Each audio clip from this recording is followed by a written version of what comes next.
Hello everyone, welcome to the exam time. तो यार आज हमारा है डे थर्ड और आज हम लोग करने वाले हैं बैंकिंग। डे थर्ड के रात 9 बज रहे हैं, तीसरा दिन है। आज हम लोग बैंकिंग को कोशिश करेंगे कि कंप्लीट कर ले। अभी तक हमने business environment, financial market cover कर लिया है और 2 नए यूनिट भी मैंने तुम्हारे साथ स्टार्ट कर दिए। तो आज बैंकिंग का हो सकता है कि ये लास्ट लेक्चर हो और बैंकिंग यही खत्म हो जाएगा। इसमें कुछ मैं इंपॉर्टेंट डेट्स तुम्हें बताऊंगा, साथ ही साथ इंपॉर्टेंट टर्म्स जो कि तुम्हें जानने जरूरी है। सबसे पहले बेसिक हिस्ट्री तुम्हें बता देता हूं कि बैंकिंग जो है ये बैंची और बैंचेरी वर्ड से डिराइव हुआ है। ठीक है, सिंपली हम कह सकते हैं कि ओरिजिनेट किया है टर्म बैंची से, या फिर कह सकते हैं कि बैंक्यू वर्ड से भी डिराइव हुआ है। मतलब हर जगह पे हर बुक में अलग अलग चीजें दी गई है, तो तुम्हें इन सब में से कुछ भी अगर बैंक्यू आता है तो बैंक्यू ऑप्शन ही तुम्हें याद रखना होगा। ठीक है मेरे भाई। अब बैंक्स के यहाँ पे कुछ फंक्शंस दे रखे हैं, इन सबको मैं डिटेल में डिस्कस नहीं करूंगा क्योंकि अगर मैं डिटेल में डिस्कस करने बैठता हूं तो 3-4 लेक्चर मुझे और बनाने होंगे। Functions of a bank. Bank के टोटल 2 फंक्शंस होते हैं, प्राइमरी फंक्शंस और सेकेंडरी फंक्शन।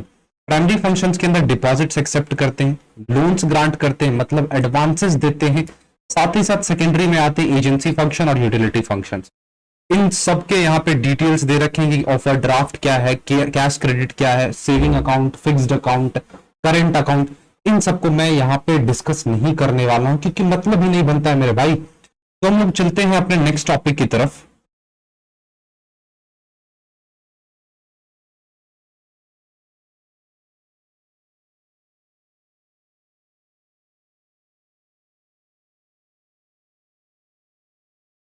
तो हम लोग अब डिस्कस करना स्टार्ट करते हैं वेरियस इंस्टीट्यूशंस के बारे में, उनके डेट्स, साथ ही साथ उनके हेडक्वार्टर के बारे में मैं यहाँ पे भी डिस्कस करने वाला हूँ। सबसे फर्स्ट है सिडबी। सिडबी का फुल फॉर्म है small industrial development bank of India. इसे स्टैब्लिश किया गया था इन द ईयर 1990। डेट की अगर बात करूं तो 2 अप्रैल 1990 है। हेडक्वार्टर लखनऊ यूपी में है। एजेंसी एग्जीक्यूटिव की बात करूं तो एमडी मुस्तफा, मतलब सिंपली तुम बोल सकते हो कि मैनेजिंग डायरेक्टर कौन है। ये एक टाइप का फाइनेंशियल इंस्टीट्यूशन है जो कि रेगुलेट और सुपरवाइज किया जाता है आरबीआई के द्वारा। तो ये सारी चीजें इंपॉर्टेंट है, याद रख लेना। नेक्स्ट इंस्टीट्यूशन यहां पे निकल कर आता है एसएफसी। एसएफसी का फुल फॉर्म है स्टेट फाइनेंशियल कॉर्पोरेशन। ठीक है, इसके डेट्स की अगर मैं बात करूं तो यहां पे सारे डेट्स दे रखे हैं। देखो किधर गया, ये प्रेजेंट में टोटल 18 स्टेट फाइनेंस कॉर्पोरेशन है, जिसमें से 17 एसएफसी जो है, स्टेट फाइनेंस कॉर्पोरेशन जो है, उन्हें स्टैब्लिश किया गया है एसएफसी एक्ट 1951 के तहत। अब देखो यहां पे मैं प्रॉपर मीनिंग डिफाइन नहीं करने वाला हूं कि एसएफसी क्या होता है, नवाड क्या होता है। यार तुमने ये सारी चीजें पढ़ रखे हैं, तुम रिवाइज कर रहे हो, तो इंपॉर्टेंट डेट्स तुम्हारे माइंड पे मैं क्लिक करवाऊंगा। अब यहाँ पे दिया गया ऑथराइज्ड कैपिटल किसका, एसएफसी का। मिनिमम जो है 50 लाख होना चाहिए और मैक्सिमम 5 करोड़ का यहाँ पे लिमिट सेट कर रखा है। नेक्स्ट इंस्टीट्यूशन यहाँ पे निकल कर आता है IDBI, industrial development bank of India, जिसे स्टैब्लिश किया गया था इन द ईयर 1964। डेट की बात करूं तो यहाँ पे 1 जुलाई निकल कर आता है। हेडक्वार्टर इसका मुंबई है, सीईओ राकेश शर्मा है। और ओनरशिप की बात करो तो एलआईसी यहाँ पे निकल कर आता है। और प्रेजेंट में इंप्लॉइज 1800, हो सकता है कुछ आगे पीछे भी हो करंट सिनेरियो के अकॉर्डिंग। आईडीबीआई को सेटअप किया गया था in the year 1964 as a subsidiary, RBI का सब्सिडरी सेटअप किया गया, लेकिन 1965 में इसे एक इंडिपेंडेंट इंस्टीट्यूशन की तरह ट्रीट किया गया। इसका ये मतलब है कि इसे आरबीआई से डी लिंक कर दिया गया, मतलब अलग कर दिया गया। अब यहाँ पे हमारा नेक्स्ट इंस्टीट्यूशन आया है आईसीआईसीआई। इसे स्टैब्लिश किया था इन द ईयर 1955। ये एक टाइप का प्राइवेट लिमिटेड इंस्टीट्यूशन है, हेडक्वार्टर मुंबई में है। चेयरमैन इसके संदीप बख्शी हैं और नंबर ऑफ एम्प्लॉयज यहाँ पे 722 है। क्या सर ये नंबर ऑफ एम्प्लॉयज इंपॉर्टेंट है? नहीं यार, इंपॉर्टेंट तो नहीं है, लेकिन कंसिडर कर सकते हो। अब हम अपने मोस्ट इंपॉर्टेंट इंस्टीट्यूशन के बारे में बात करने वाले हैं, जो कि है आरबीआई। इसका शॉर्ट फॉर्म है फुल फॉर्म है रिजर्व बैंक ऑफ इंडिया। ये हमारे भारत का सेंट्रल बैंक है, मतलब सारे बैंक्स को कंट्रोल करना इसी के अंदर होता है। इसे स्टैब्लिश किया गया था इन द ईयर 1935। डेट की बात करो तो 1 अप्रैल है। हेडक्वार्टर मुंबई में है। गवर्नर शक्तिकांता दास। सेंट्रल बैंक है भारत का। करेंसी की इंडियन रुपी है और नेशनलाइज हुआ था इन द ईयर 1 जनवरी 1949। और वही बात करूं एक्ट की तो आरबीआई एक्ट 1934 इसका प्रॉपर एक्ट दे रखा है। अब आरबीआई के बारे में देखो कुछ इंपॉर्टेंट बातें की गई, उन्हीं सबको यहाँ पे डिटेल में लिखा गया कि स्टैब्लिश किया गया था 1 अप्रैल 1935 को। ठीक है, रिकमेंडेशन हिल्टन यंग कमीशन का रहा था जब इसे स्टैब्लिश किया जा रहा था। आरबीआई को नेशनलाइज किया गया था 1949 में, इसका एक्ट है 1948 एक्ट। ये सारी चीजें यहाँ पे डिस्कस की गई हैं। अब ऑर्गेनाइजेशन स्ट्रक्चर तो इंपॉर्टेंट नहीं है, लेकिन एक बार कंसिडर कर लेना तुम लोग, ये रहा ऑर्गेनाइजेशन स्ट्रक्चर, कैसे कैसे यहाँ पे मेंबर्स को डिफाइन किया जाता है, देख लेना, इंपॉर्टेंट नहीं है। अब यहाँ पे निकल कर आता है इंपॉर्टेंट चीज, जो कि आरबीआई का फंक्शन। तो एक एक करके सारे फंक्शन को डिस्कस करते हैं। सबसे पहला इशू ऑफ करेंसी। भारत में जो भी करेंसी इशू होंगे वो आरबीआई के द्वारा किए जाएंगे। होलसेल पावर जो रहता है करेंसी को इशू करने का, वो आरबीआई के पास होता है। अब तुम्हें बताना है कि भारत में नोट कहां पे प्रिंट होते हैं, कमेंट सेक्शन में जरूर बताना, इंपॉर्टेंट टॉपिक है, हो सकता है दूसरों की इससे हेल्प हो जाए। To ensure adequate quantity of a supplies of a currency notes and coins of goods quality, ये किसके हाथ में होता है, आरबीआई के हाथ में होता है। अब निकल कर आते हैं यहाँ पे डेवलपमेंटल रूल्स। डेवलपमेंटल रूल्स वैसे रूल्स होते हैं जो कि कहीं ना कहीं भारत के बैंकिंग सिस्टम को यहां से लेकर यहां तक पहुंचाने में मदद करते हैं, मतलब उन्हें ग्रोथ करने में मदद करते हैं। जैसे वेरियस फाइनेंशियल इंस्टीट्यूशन स्टैब्लिश करना, नाबार्ड हो गए, आईडीबीआई हो गए। नेक्स्ट आता है यहाँ पे बैंकर टू द गवर्नमेंट। तुमने ये सुना होगा कि आरबीआई जो होता है वो गवर्नमेंट के लिए एज अ बैंकर काम करता है, मतलब जो भी फंक्शंस होंगे गवर्नमेंट के बिहाफ पे कौन परफॉर्म करता है, आरबीआई परफॉर्म करता है। ठीक है, नेक्स्ट फंक्शन निकल कर आता है बैंकर टू द बैंक। जैसे आरबीआई गवर्नमेंट्स के बैंकर होते हैं, वैसे ही बैंक्स के लिए, वेरियस बैंक के लिए।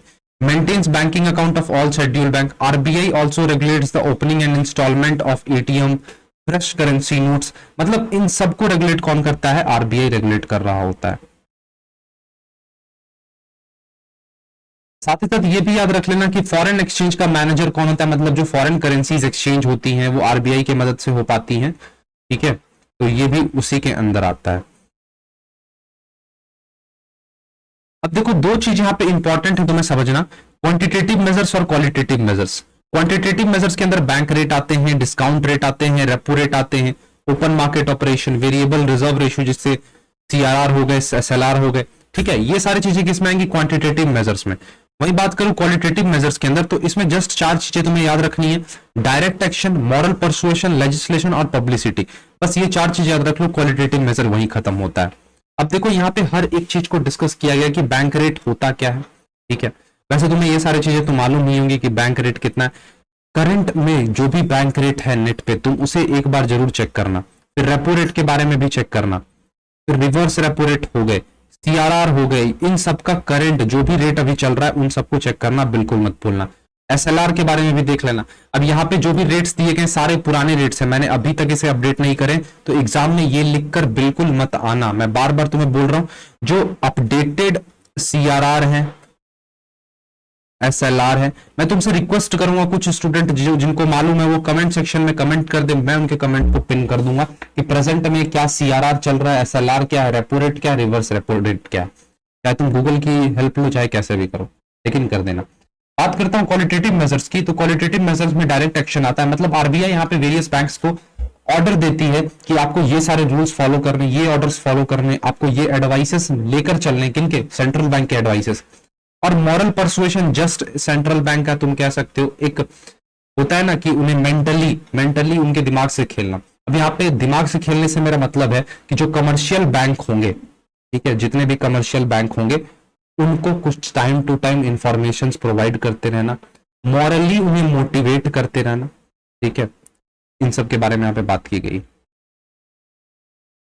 अब एक इंस्टीट्यूशन यहाँ पे निकल कर आता है नबार्ड। नबार्ड के बारे में समझ लो, नबार्ड प्रेडेसर का मतलब है बिफोर नोन एज, पहले किस नाम से जाना जाता था नबार्ड, जिसका नाम है agriculture refinance and development corporation. Form किया गया था इन द ईयर जुलाई 12 1982। ये टाइप का डीएफआई है, लीगल स्टेटस भारत सरकार के द्वारा मिला हुआ है इसे। इसका पर्पस है डेवलपमेंट असिस्टेंट प्रोवाइड करना, साथ ही साथ पॉवर्टी रिडक्शन में भी इंपॉर्टेंट रोल प्ले होता है।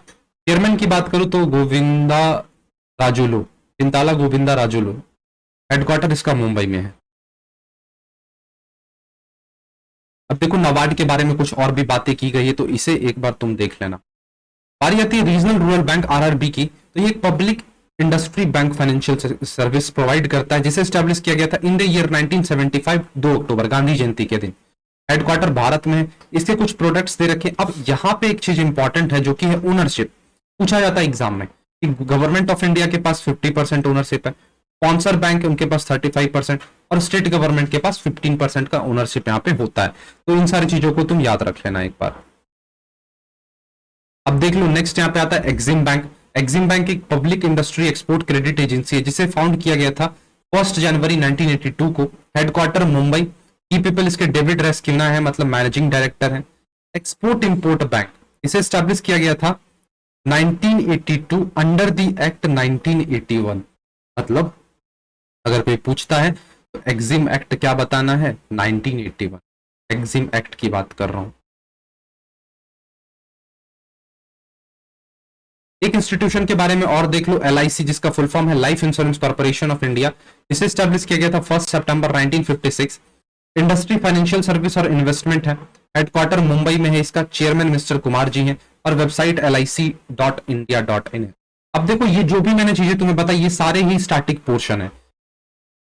डे 1, डे 2 और डे 3 में इन सारे सब्जेक्ट्स को लेने का रीजन ये था कि तुम्हें वो टाइम मिल जाए जितने मतलब आने वाले 22 से 23 दिन जो तुम्हारे पास और है अभी, उसमें तुम इन सारे डेट्स को लर्न कर लो। स्टैटिक पोर्शन है यार, रट्टा मारना जरूरी है इसमें। रट्टा अगर नहीं मारोगे तो एग्जाम में फंस जाओगे, क्योंकि इतने सारे डेट्स तुम इसमें कंसेप्ट क्या बनाओगे, स्टैटिक है, तुम्हें दिमाग में डालना होगा तभी वहां पे जाके तुम इसे एग्जाम्स में लिख सकते हो। अब एक चीज रह गया तुम्हें, वो भी मैं बता ही देता हूं। ये देख लो यूटीआई के बारे में भी देख लो। यूटीआई को फाउंड किया गया था 1 फरवरी 1964। पब्लिक कंपनी है, इंडस्ट्रीज का म्यूचुअल फंड है, एक्ट 1963 दिया गया। और चेयरमैन की बात करूं तो मिस्टर रहमान जी इसके चेयरमैन। अब कुछ और भी छोटे छोटे बातें हैं जो कि मैं तुम्हारे साथ डिस्कस कर लेता हूं। अब यहाँ पे मैं तुम्हारे साथ कुछ फेजेस डिस्कस कर लेता हूं बैंकिंग सेक्टर रिफॉर्म्स के बारे में। कुछ छोटे छोटे डेट्स बताऊंगा। सबसे पहला फेज यहाँ पे आया था, हिस्ट्री है, स्टैटिक पोर्शन है ये भी। फर्स्ट फेज मैं यहाँ पे लिखते जाता हूं, तुम भी चाहो तो नोट कर सकते हो, नहीं तो स्क्रीनशॉट ले लेना, ठीक है। मैंने नोट्स में इंटीग्रेट नहीं किया है तो मैं लिखूंगा और स्पीड इसका बढ़ा दूंगा अभी। फर्स्ट फेज रहा था 1786 से लेकर 1969 तक। तो यहाँ पे देखो फर्स्ट फेज में कुछ इंपॉर्टेंट बातें हैं उसे समझ लेना। फर्स्ट फेज रहा था 1786 से लेकर 1969। ये हिस्ट्री में बता रहा हूं बैंकिंग सेक्टर का। इसे नाम दिया गया था early phase of a banking. First bank जो स्टैब्लिश किया गया था भारत में वो 1786 में किया गया था, जिसका नाम था बैंक ऑफ हिंदुस्तान। ब्रिटिशर्स जो थे, ब्रिटिश ईस्ट इंडिया कंपनी जो थी, उसने 3 अलग अलग बैंक स्टैब्लिश किए, जिसका नाम था bank of Bengal, bank of Bombay, bank of Madras. Year दिया हुआ है सबका यहाँ पे। बैंक ऑफ बंगाल को 1806 में, बैंक ऑफ बॉम्बे को 1840 में और बैंक ऑफ मद्रास को 1843 में। ये तीनों ही इंडिपेंडेंट बैंक्स थे और इनका नाम क्या, मतलब इनको नाम क्या दिया गया था, प्रेसिडेंसी बैंक्स। याद रखना ये चीज, प्रेसिडेंसी बैंक्स, मतलब ये तीनों ही इंडिपेंडेंट बैंक्स थे और इन्हें नाम दिया गया था प्रेसिडेंसी बैंक। बाद में जाके क्या हुआ, इन द ईयर 1920 में बोल रहा हूं, 1920 में जाके क्या हुआ, इन तीनों बैंक्स को एमलगमेट किया गया, मतलब कह सकते हो कि सबको एक दूसरे में मर्ज कर दिया गया, ठीक है। और उसका नाम दिया गया इंपेरियल बैंक, इंपेरियल बैंक, ठीक है।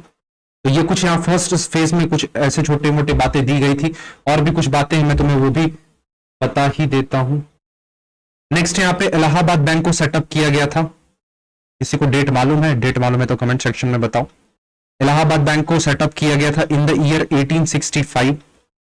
फिर उसके बाद पंजाब नेशनल बैंक को सेटअप किया गया था इन द ईयर 1894। लेकिन जब ये स्टैब्लिश हुआ था तो इसका हेडक्वार्टर उस टाइम लाहौर में था जब स्टैब्लिश हुआ था, लेकिन प्रेजेंट में कहां पे है हमारा, ये न्यू दिल्ली में है। तो ये चीज याद रख लेना, कंफ्यूज मत करना, ठीक। और कुछ 1906 से लेकर 19 नहीं, याद रखना इंपॉर्टेंट नहीं है, 1906 से लेकर 1913 तक कुछ और भी अलग अलग बैंक स्टैब्लिश किए गए थे, जैसे कि सेंट्रल बैंक हो गया। अब सेंट्रल बैंक आरबीआई नहीं, सेंट्रल बैंक हो गया, बीओबी हो गया। सेंट्रल बैंक अलग बैंक होता है, बीओबी हो गया, कैनरा बैंक हो गया। तो ये सारी चीजें याद नहीं भी रखोगे तो चलेगा, लेकिन ऊपर के जो मैंने पिछले स्लाइड में जो भी चीजें बताई बैंक ऑफ बंगाल के बारे में, प्रेसिडेंसीज बैंक के बारे में और हिस्ट्री, वो यार इंपॉर्टेंट थे, तो उनको लर्न कर लेना। बात करता हूं मैं सेकंड फेज के बारे में, फटाफट मैं लिख देता हूं फिर मैं तुम्हें समझा दूंगा। तो यहाँ पे राइटिंग मेरी गंदी है लेकिन काम चल रहा है, फटाफट मैं तुम्हें लिख के समझा रहा हूं। यहाँ पे सेकंड फेज को बैंकिंग सेक्टर रिफॉर्म नाम दिया गया था। ये कब से कब तक हुआ था, 1969 से लेकर 1991 तक। अब यहाँ पे देखो 1995 में, ठीक है, सॉरी 1955 है, यहाँ पे 1955 है, गवर्नमेंट ने इंपेरियल बैंक को कर दिया नेशनलाइज अब उसके आगे कुछ 7 बैंक्स थे जो कि प्रिंसली स्टेट्स के द्वारा ओन किए जाते थे, उनको नेशनलाइज किया गया इन द ईयर 1959 और वो एसबीआई के सब्सिडरी बन गए हो। अब तुम्हें याद आ रहा होगा, मैंने तुम्हें डिटेल कोर्स में पढ़ाया था ये नेशनलाइजेशन के बारे में, अभी भी वो वीडियो यूट्यूब पे पड़ी हुई है। फिर 1969 में 14 बैंक को नेशनलाइज किया गया और 1980 में 6 और एक्स्ट्रा बैंक्स को यहां पे नेशनलाइज किया गया था। अब इससे क्या हुआ कि जो बैंकिंग सेक्टर के टोटल लगभग 80% बैंकिंग सेक्टर वो भारत सरकार के हाथ में आ चुका था, मतलब उनके कंट्रोल में, उनके ओनरशिप में आ चुका था। अब एक फेज और आता है जिसे नाम दिया गया था new phase of a banking sector, जो कि रहा था 1991 से लेकर, ठीक है, यहाँ पे कोई पर्टिकुलर डेट आगे की नहीं दी गई है, और उसे नाम दिया गया था reformatory phase, sorry reformatory phase, गलत मैंने प्रोनाउंशिएट किया, रिफॉर्मेटरी फेज उसे नाम दिया गया था, ठीक है। वो हमारे इकोनॉमी के ग्रोथ में एक इंपॉर्टेंट रोल प्ले करता था, बस इससे ज्यादा उसमें जानने की जरूरत नहीं है। सर ये नेशनलाइजेशन से रिलेटेड कुछ टर्म्स थे, अगर तुम्हें डिटेल में और भी कुछ जानना है नेशनलाइजेशन के बारे में तो यूट्यूब पे वीडियो पड़ी हुई है, जाके एक बार चेकआउट कर लेना। तो डे 3 यही एंड हुआ, आज हमने मनी बैंकिंग को कंप्लीट कर दिया। अब इससे रिलेटेड अगर तुम मॉक्स प्रैक्टिस करना चाहते हो तो तुम हमारे कंप्लीट टेस्ट सीरीज के लिए जा सकते हो, नहीं तो वैसे चैप्टर के एंड होने के बाद एक फ्री टेस्ट भी मिलता है, तुम इंस्टाग्राम में जाके मुझे फॉलो कर सकते हो, वहां पे इससे रिलेटेड तुम्हें अपडेट मिल जाएंगे। मिलेंगे नेक्स्ट डे 4 में अपने सुबह वाले सब्जेक्ट के साथ जो कि है बिजनेस मैनेजमेंट, और कंटिन्यू करेंगे अपने आगे के 25 डेज को। फिर तब तक के लिए thank you, bye bye, take care.